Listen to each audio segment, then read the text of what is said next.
తరుముతూ ఉంటే అసలు కన్నెత్తి చూసావా నన్ను?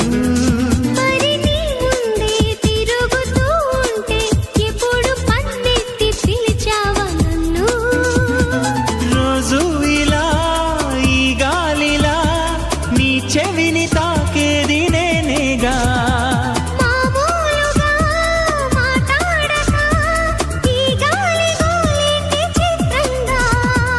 కలుసుకో త్వరగా కలలు నిజమవగా.